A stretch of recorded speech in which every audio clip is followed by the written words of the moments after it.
So goed, ons is besig met ons reeks Handelinge. Ons werk deur die boek Handelinge. Nou, as ek mag vra, wie van julle het begin om die boek Handelinge te lees nou in hierdie tyd? Jy's nie in die moeilikheid as jy nie het nie, maar is daar van julle wat dit gedoen het? Great. Dis 'n fantastiese boek, doen jouself die guns. As jy nog nie het nie, moenie worry nie, ons gaan deur hom werk. So jy gaan deur Handelinge kom. So as jy elke Sondag hier is. Die boek Handelinge staan ook bekend as die boek van Eerstes, nê. Hy's geskryf deur Lukas, ons mediese dokter, en dis die eerste keer in die boek Handelinge waar die Heilige Gees op alle vlees uitgestort was. Dis die ontstaan van die kerk in die boek Handelinge. Vir die eerste keer was die evangelie van Christendom verkondig. En vir die eerste keer was iemand ook gemartel en gestenig vir Christendom. So dis die boek van Eerstes. Ou Lukas, die skrywer van hierdie boek, wat 'n fenominale persoon, 'n merkwaardige persoon was hy nie. En God het hom kragtadig gebruik en hy was nie net 'n mediese dokter nie, maar in sy hart was Lukas 'n verkondiger en 'n verdediger van die evangelie. Soos min. Regtig, die uitbreiding van die evangelie, sy evangelistiese hart kom uit in dit wat hy skryf, in die evangelie van Lukas en in die boek Handelinge. En al die dinge wat gebeur het in die vroeë kerk, is nie opgeteken ook in die boek Handelinge nie. Daar's te veel goed wat gebeur. Daar's te veel goed. So Lukas het gefokus op die dinge wat 'n buitengewone rimpel-effek gehad het op die uitbreiding van die evangelie. Hy het op daai dinge gefokus, want elke insident wat hy oor geskryf het, kan jy sien, daar was 'n radikale uitbreiding en verspreiding van die evangelie na dit. Selfs Stefanus se steniging, nê? Ons dink, ja, dis baie hartseer en dit is hartseer. Dis verskriklik erg en tragies, maar as gevolg van die steniging van Stefanus het baie Christene uit Jerusalem uitgetrek. Hulle het gevlug. Hulle was bang want hulle was vervolg en hulle die evangelie gaan verkondig buite Jerusalem. En verder gevat oor die streek en tot in die uithoeke van die wêreld. En hy het daaroor geskryf. En Lukas het ook geskryf oor die lewe van Paulus. Paulus wat 2/3 van die Nuwe Testament geskryf het. En hy het vertel waar Paulus vandaan gekom het, hoe hy tot bekering gekom het. En die pad wat die Here met hom gestap het, ons het in die verlede week daaroor gepraat. Ek meen Paulus kom eintlik van Tarsus af, oorspronklik. Toe was sy naam nog Saulus geweest. En Tarsus was eintlik ek wil amper sê 'n Griekse dorp, of daar was 'n sterk Griekse invloed in Tarsus gewees. So baie Jode wat in Tarsus gebly het, het Grieks gepraat en nie Hebreëus nie. Maar Paulus of Saulus se ouers was erg ortodokse Jode. Hulle het Judaïsme aangehang en toe Paulus 14 jaar oud was, het hulle hom na Jerusalem toe gestuur. Sodat hy daar gaan studeer in Judaïsme. En hy het baie goed gedoen, toppresteerder as jong aspirant fariseer. En hy het sommer vinnig in die range opgegaan en hy het baie goed gedoen en as jong man, as jong fariseer, was hy 'n fanatiese vervolger van Christendom voor hy tot bekering gekom het. Hy wou hierdie Christendom, hierdie sekte wou hy uitroei. Hy was, julle weet ook, hy het bygestaan toe Stefanus gestenig was in Jerusalem. Hulle het die ouens wat Stefanus gestenig het hulle klere by Paulus se voete neergelê. En hy het gehoor hoe Stefanus bid toe hy gestenig was. En gesê, Here, vergewe hierdie mense. Vergewe hulle vir dit wat hulle doen. En dit het 'n groot indruk op sy lewe gemaak. So hy het Christene van daar af het hy amper nog erger geraak en hy was op pad na Damaskus toe met briewe wat hy van die hoofpriester ontvang het om die Christene daar te gaan arresteer in die sinagoges en hulle terug te vat Jerusalem toe sodat hulle daar vervolg word en gemartel word. En terwyl hy op pad was soontoe, toe Jesus aan hom verskyn. En Jesus het sy lewe totaal verander. Hy het 'n lig gesien en Jesus praat toe met hom in 'n hoorbare stem. En dit was so 'n groot oomblik gewees. Daai ontmoeting was so groot gewees en so kragtig gewees. Hy was verblind vir 3 dae. En toe word hy deur sy reisgenote na Damaskus gelei aan die hand. En hy het in Reguitstraat by iemand aan huis gegaan. En terwyl hy vir daar was, besig was om te bid, en terwyl God besig was om vir Paulus te wys hoeveel hy vir sy naam gaan lei, het die Here met Ananias gepraat, 'n disipel, 'n Christen in Damaskus, en gesê, gaan bid vir Saulus. Hy het bekend gestaan as Saulus nog. Gaan bid vir hom. En Ananias het gesê, maar Here, ek kan nie vir daai ou gaan bid nie. Dis 'n verskriklike ou, hy maak Christene dood. Die Here sê, nee, doen net wat ek vir jou sê, gaan bid vir hom. En Ananias het vir hom gaan bid. Die skil het van sy oë afgeval, die Here het hom genees, en hy het hom bemoedig ook. En ek sê, onthou jou lewe, deur jou lewe, gaan jy baie lyding ervaar, maar God is met jou en hy gaan jou kragtig gebruik. Paulus het nie van daar af direk begin die evangelie oral verkondig nie. Hy het nie net in sy bediening ingestap, as ek dit so kan stel. Hy het nie daar begin boeke skryf of Bybelboeke skryf nie. Die Here het hom voorberei. Van daar af was hy eers 3 jaar woestyn toe. 3 jaar in die woestyn het God met hom gewerk. En na die 3 jaar het hy teruggegaan Damaskus toe, en toe moes hy weer vlug, toe laat hulle hom in 'n mandjie afsak mos, by die muur, uit die muur uit. En hy vlug toe en hy gaan Jerusalem toe. Toe wil hom ook nie aanvaar nie. Eers later het hulle hom aanvaar.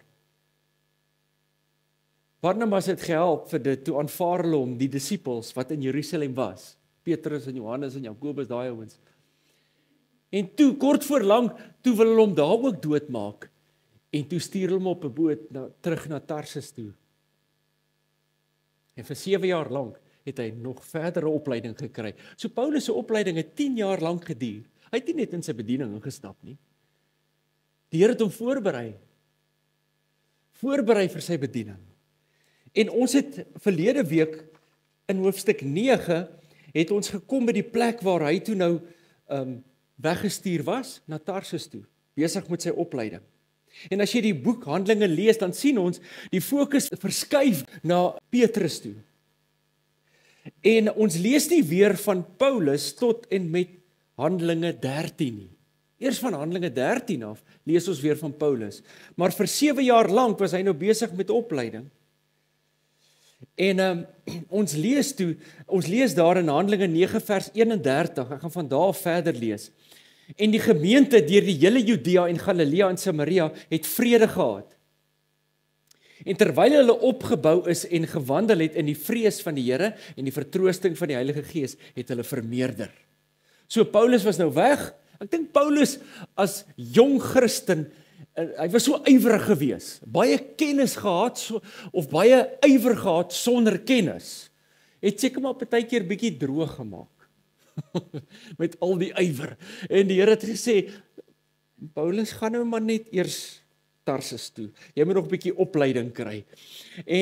Maar die kerk het gegroei in Jerusalem. Die Here het bygevoeg.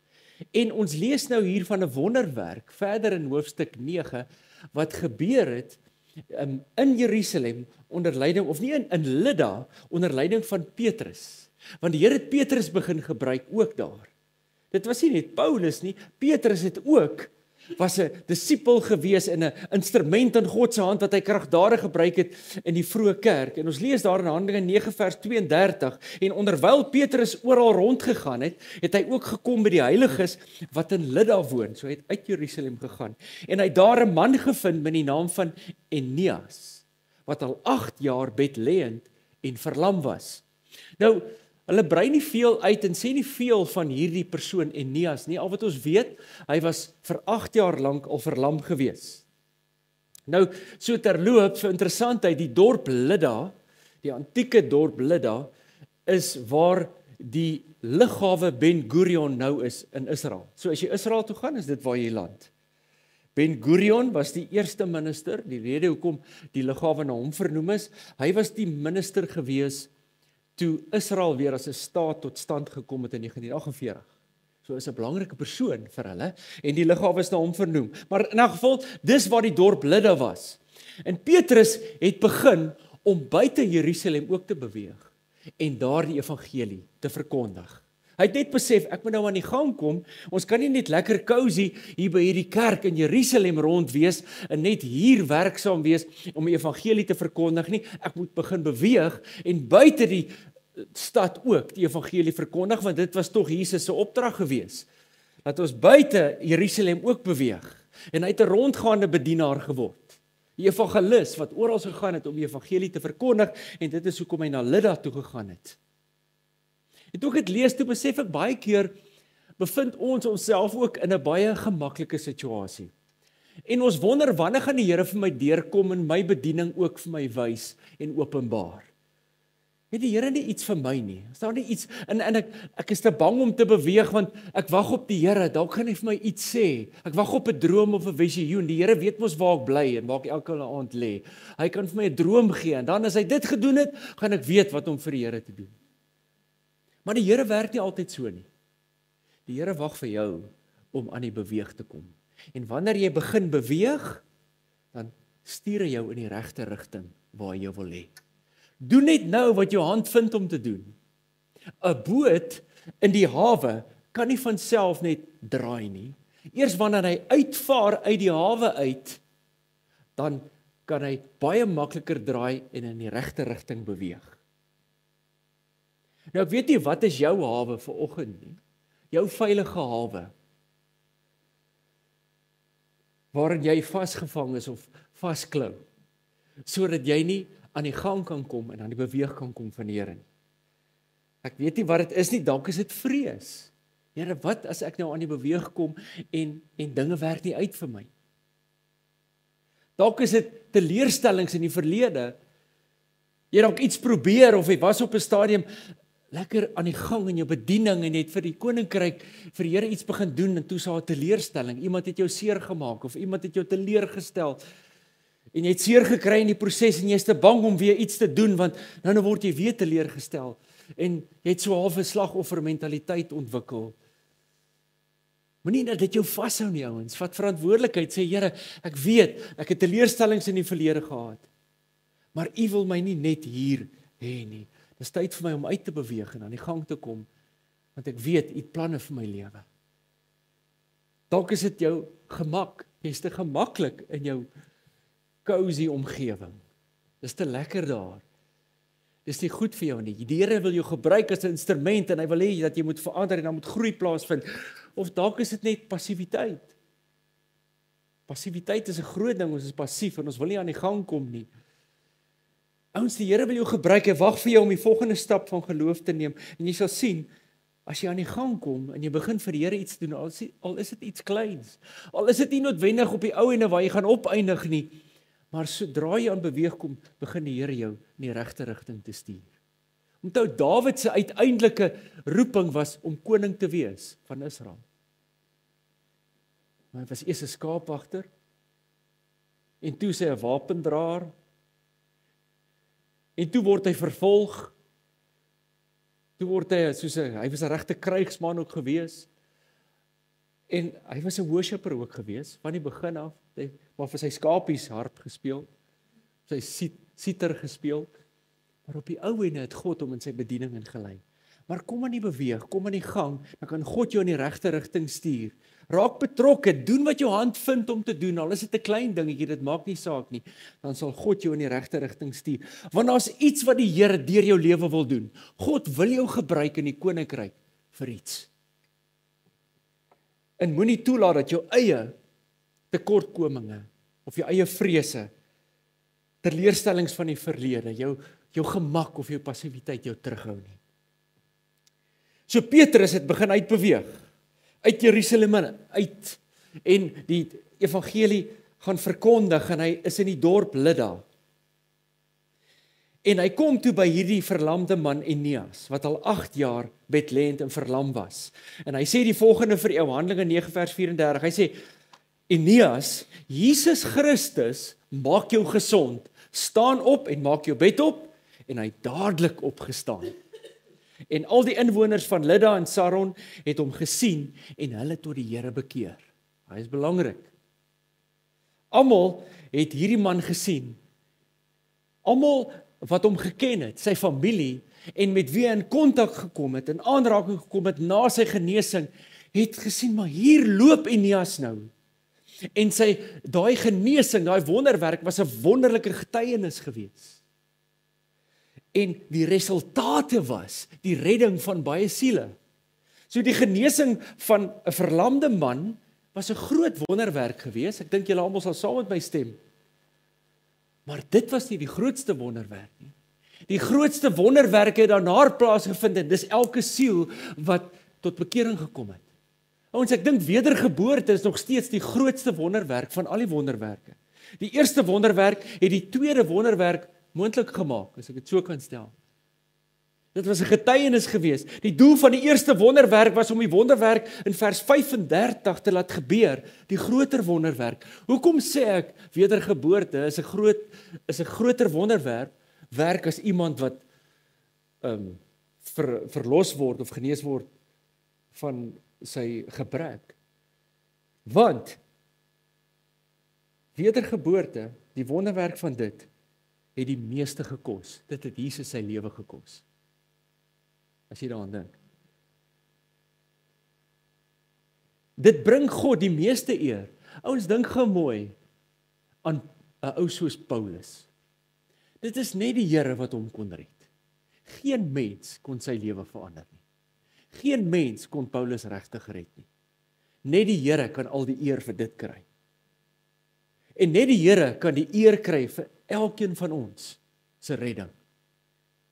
Want jy kan jouself nie red nie. Nie een van ons is goed genoeg om onsself te kan red nie.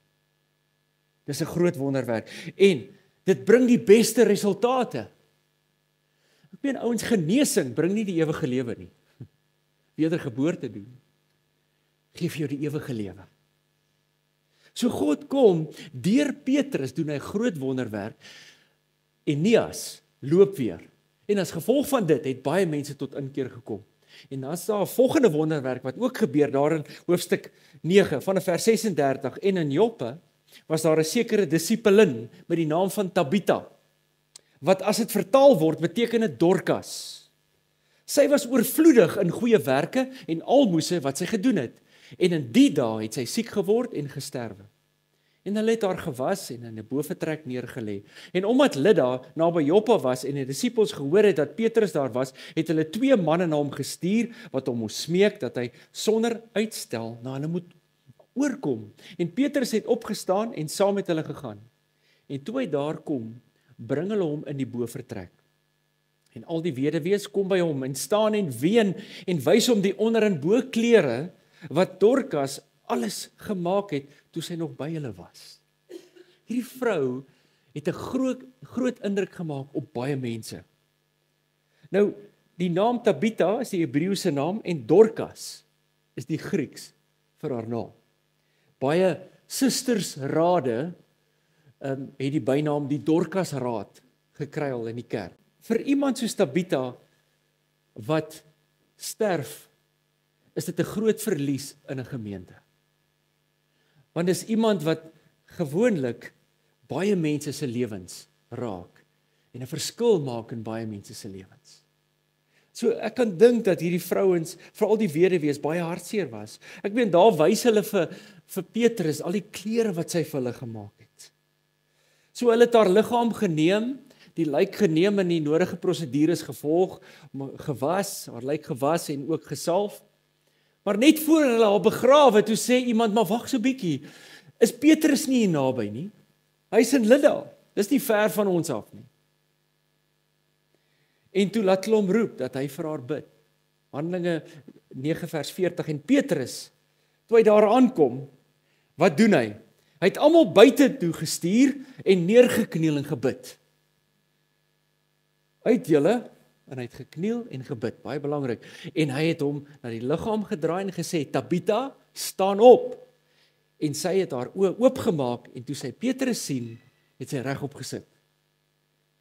Nou, hoekom het Petrus almal uitgestuur? Ons weet nie regtig nie. Ons weet net, dat hy was by, toe Jesus, Jairus se dogtertjie, uit die dood uit opgewek. Onthou julle dit? En wat het Jesus gedoen? Hy het almal uitgejaag. Gaan uit. Want Jesus het mos haar aangekom toe sê sy slaap net. Toe lag hulle. Toe dog hy hierdie klomp ongelowiges uit die kamer uit en net Petrus en Jakobus of Johannes was by hom in die kamer. En Petrus het gesien wat Jesus doen. So hy het seker maar gedink, okay, ek onthou iets van wat Jesus gedoen het toe hy iemand uit die doodheid moes opwek. So, uit, julle almal uit. Baie soortgelyk aan wat Jesus gedoen het, nê? Nee. Wat het hy gedoen? Hy het vir die dogtertjie gesê, Talita kumi, wat beteken dogtertjie? Staan op. Dit is eintlik amazing, die ooreenkomste. Wanneer iemand uit die doodheid opgewek word, ek dink julle sal saam met my stem, is daar 'n kragtige werking van die Heilige Gees. Dis 'n groot wonderwerk. Maar in vers 40 sien ons iets wat belangrik is, wat Petrus gedoen het, voor hierdie wonderwerk plaasgevind het. En baie keer lees ons maar net oor dit. Maar ons besef nie hoe belangrik dit was nie. Wat het hy gedoen voor hy vir haar gebid het? Hy het gekniel en eers gebid. Hy het gekniel en eers gebid. Ouens, as jy God se krag wil sien beweeg, is gebed baie belangrik. Baie belangrik. Toe hulle vir Spurgeon vra, wat 'n groot herlewing gelei het, baie mense, groot kerk, hoe kry jy dit reg? Toe sê hy, kom ek gaan wys vir julle. En onder in die basement van die kerk, was daar 'n groot vertrek gewees, en daar was honderde mense, terwyl hulle kerk gehou het, besig om te bid, intersessie te doen. Toe sê hy, hier lê die krag van dit wat julle sien in die boonste, op die boonste vloer. So Petrus het nie net ingegaan en sommer net haar aan haar hand opgeruk nie. Hy het eers gekniel en gebid. Sê, Here, gee my krag. Lei my hierin. Wat wil jy moet ek doen? Vers 41, en hy gee haar sy hand en laat haar opstaan. Daarop roep hy die heiliges en die weduwees en stel haar lewendig voor hulle. En dit het bekend geword in die hele Joppa. En hier is dit weer, en baie het in die Here geglo. Is nie amazing nie, né? Die Here gebruik toe hierdie wonderwerk sodat die evangelie verkondig kan word. Hier is Lukas weer. Ek moet hierdie insident neerskryf, want hier het die evangelie weer sporadies uitgebrei en daar was 'n groot klomp mense wat tot inkeer gekom het in Joppa as gevolg van hierdie wonderwerk. En die Here het die kerk laat groei daar. Dis my mooi hoe God wonderwerke gebruik vir die evangelie tot uitbreiding van die evangelie. Dit was die groot rede waarom wonderwerke plaasgevind het in die eerste plek in die vroeë kerk, ter wille van die evangelie. En ons sien weer eens hier hoe die een wonderwerk lei na die groter wonderwerk. En ek sluit af met vers 43. En daarna het Petrus toe by iemand anders oorgebly. Hy het vir 'n geruime tyd in Joppa gebly by 'n sekere Simon, 'n leerlooier. Dis belangrik hierdie detail wat Lukas hier aanteken. Hy doen dit vir 'n rede. Dis nie sommer net so terloops geskryf nie. Want dit lei tot die volgende hoofstuk, hoofstuk 10.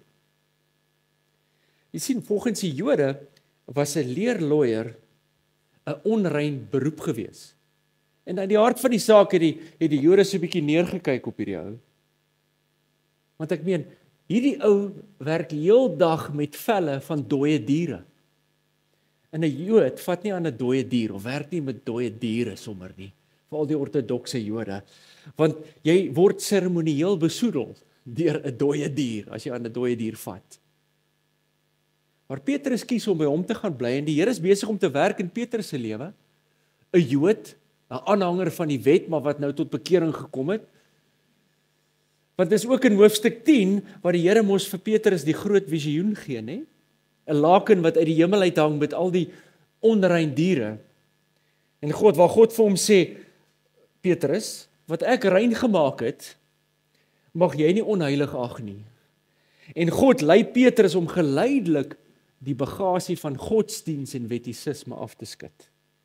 Sodat wanneer hy sy pad kruis met 'n heiden, iemand wat nie 'n Jood is nie, wat die naam van die Here aanroep, sodat Petrus vir hom ook die evangelie, die ware evangelie kan verkondig en verduidelik.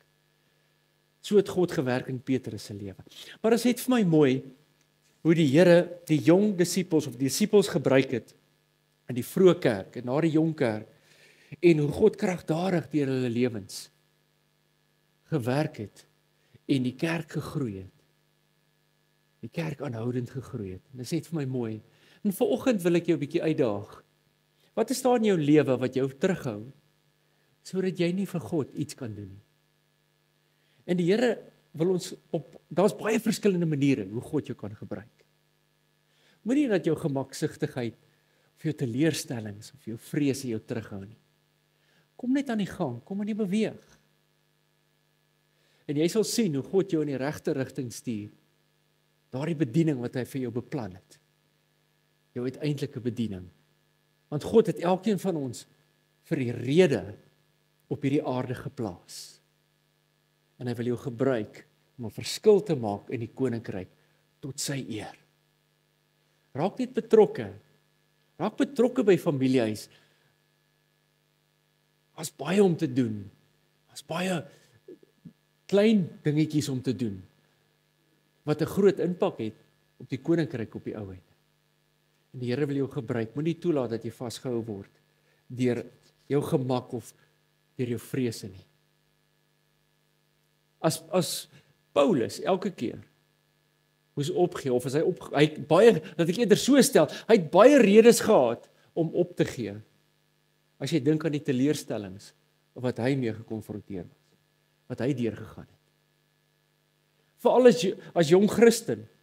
Hy kom net in 'n dorp, hy's vir 'n klein rukkie daar, ywerig verkondig hy die evangelie, dan moet hy vlug vir sy lewe. Dit het meer as een keer gebeur. En Here, maar ek doen u werk. Ek doen sulke goeie werk vir u. Kyk nou hoe moet ek ly. Kyk hoe moet ek suffer. Ek sien dit nêrens nie. Hy was baie keer depressief en teleurgesteld. En het was bietjie swaarmoedig. As gevolg van die lyding en verdrukking. Maar hy het nie opgegee nie. Hy het nie toegelaat dat sy teleurstellings hom terughou nie. Elke geleentheid het hy gebruik om 'n verskil te maak in die koninkryk tot eer van die Here. Loof die Here. Kom ons bid saam. Vader, ek dank U, Here, vir die voorreg wat ons het om instrumente te wees in U koninkryk. Dis 'n voorreg om deur U gebruik te word.